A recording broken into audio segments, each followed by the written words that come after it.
if I don't stagger falling down.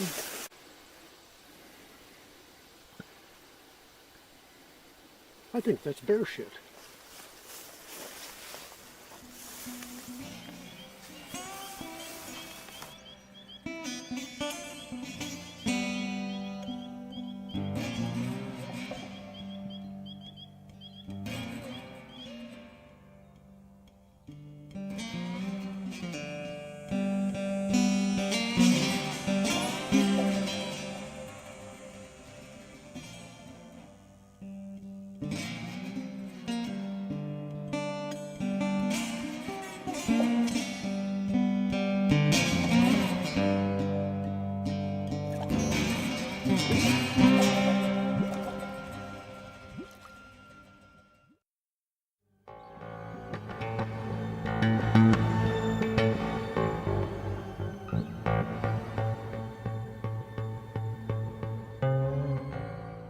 I was 2 years old, my brother was 4 when we were snowbound. The storms, the big blizzard started the day after Christmas and they never stopped until into March. And it was the last day of March we got out.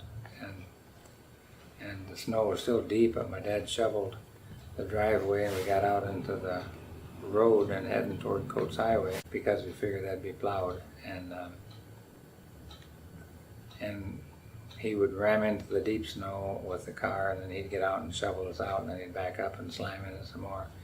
And we just got over the hill, back down on the level, and the snowplow came down the road. The first plow that had been out there in 3 months. And so he got over against the side of the bank, and the plow went by and buried us, but then got out and went to church. I remember sitting on my mother's lap and seeing all that happen. Probably a big event the day we got out of the house, you know, but anyway, I expect there were stories like that at a lot of corners of Manistee County because this area was buried in snow that year. Fences disappeared under the snow. There were no stumps in the woods visible because the snow was deeper than the stumps, and I think everybody probably had stories to tell about that winter. And that was 1935, you said? 35, 36, yeah. Day after Christmas in 35, and last day of March in 36 was when our family finally got into town. The whole family did. Dad he made some skis out of pine lumber, and he took them in the kitchen. When the blizzards came and there wasn't any relief, he realized it was going to be tough to get out, so he took these pine boards and he made a little jack. He could put them in a boiling kettle on the stove and bend the ends up to make a ski shape, and my mother used paraffin wax on them, I guess, and he'd ski out to Coates Highway. That was just a little over half a mile away, and then he would either walk into Brethren 4 miles or get a ride with somebody with a bobsled, or if somebody had a tractor and was riding in, they'd give him a ride, and he'd come into town, get the mail for the week, and any staples they needed, flour or anything like that, and then he'd go back, and then he had to get on the skis and go back to the shanty. But, you know, we always called it the shanty. I mean, you use the word shack now. I don't know if there's any prestige difference between shack and shanty. I expect it's the same thing, but that one got the name the shanty, and everybody in the family knew when they talked about Charles and Mary, they talked about the shanty. And we lived there then until 1940. We moved into the house where we are now on a storm in November 10th, 1940, the big storm on Lake Michigan. And while that was going on, we were hauling our stuff with a Model A Ford car. We moved everything that we needed out of our shanty up to the house where we are now during that day. And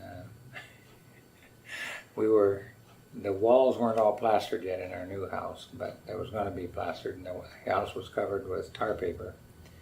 But when that storm came roaring in on that morning, my mother, I can just imagine her saying it yesterday. I said, "Let's move tonight," to get out. She was probably looking at 4 months in the snowbound, so we did move that day in that storm, and we never lived in the shanty anymore after that. That was just a whole different world. We had electricity in the house where we are now. That was a big thrill to go in there and throw a switch and have electric light.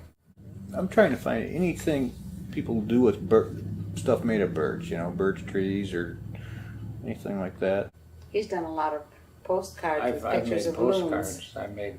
I've probably made dozens of postcards. And at our church camp, we have birch along a swamp, and sometimes the big one will fall, and if you cut it and press it, I mean, it's going to curl a little bit, but if you use a first-class stamp, postage stamp, they'll mail it through the mail because they have to hand cancel it. But one year we sent 20 postcards in a week out of our camp, just cards written. You could write a message on one side, and then I'd make a picture on the other side, just like postcards there. And so I've done a lot of that, and it's the best fire starter in the woods.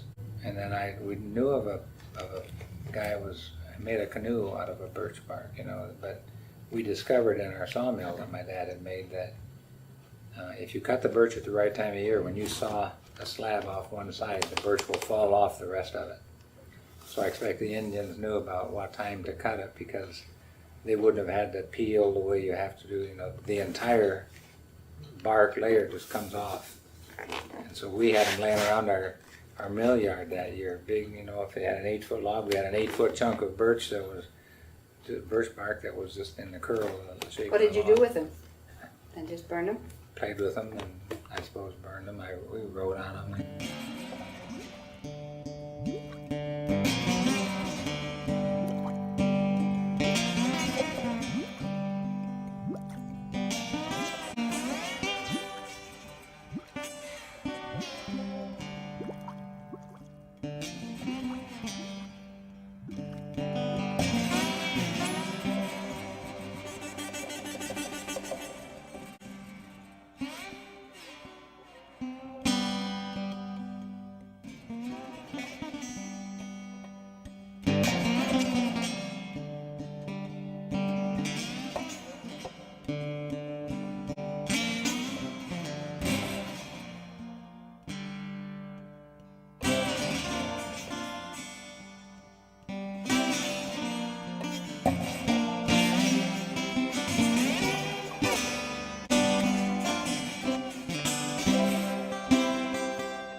Otto Pusterman had his bubblegum factory.